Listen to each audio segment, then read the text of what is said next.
நித்தி ஆயோக் வெளியிட்டுள்ள கல்வித்தர வரிசை பட்டியலில் தமிழ்நாடு 3வது இடத்தில் உள்ள நிலையில் பாஜக ஆளும் உத்தரப்பிரதேச மாநிலம் கடைசி இடத்திலும் குஜராத் மாநிலம் மிகவும் பின்தங்கியுள்ளதாகவும் அம்பலமாகியுள்ளது.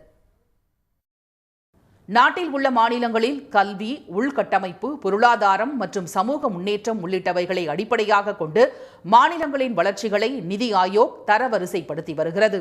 அந்த வகையில் கல்வியின் தரவரிசை பட்டியலை நிதி ஆயோக் அண்மையில் வெளியிட்டுள்ளது. அதில் கல்வி தரம் தொடர்பான நிலையான வளர்ச்சி மதிப்பீட்டில் 82 புள்ளிகளுடன் கேரள மாநிலம் முதல் இடத்தில் உள்ளது. ஹரியானா, இமாச்சல பிரதேச மாநிலங்கள் 77 புள்ளிகள் பெற்று தரவரிசையில் 2ஆம் இடத்தை கைப்பற்றியுள்ளன. 76 புள்ளிகள் பெற்று தமிழ்நாடு கல்வி தரத்தில் 3ஆம் இடத்தில் உள்ளது. தரவரிசையில் ஜார்க்கண்ட், ராஜஸ்தான் மாநிலங்களுக்கு கீழாக 56 புள்ளிகளை பெற்று குஜராத் மாநிலம் பின்னடைவை சந்தித்துள்ளது.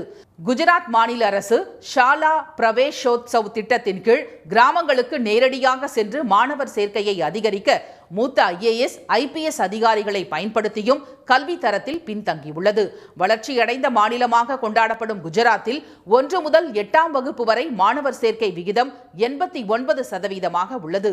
அருணாச்சல பிரதேசம் மற்றும் அஸ்ஸாம் மாநிலங்களில் 100%, ஆந்திர மாநிலம் 96.9% மாணவர் சேர்க்கை உள்ளதாக நிதி ஆயோக் தெரிவித்துள்ளது. உயர்நிலை வகுப்புகளில் மாணவர் சேர்க்கை தமிழ்நாடு, கேரள மாநிலங்களில் 81 முதல் 85% வரை உள்ளதாகவும், குஜராத் மாநிலத்தில் 48% மட்டுமே இருப்பதாகவும் ஆய்வில் கூறப்பட்டுள்ளது. குஜராத் மாநிலத்தில் 99% பள்ளிகளில் மின்சாரம், குடிநீர் உள்ளிட்ட எந்த அடிப்படை வசதிகளும் இல்லை என்று கூறப்பட்டுள்ளது.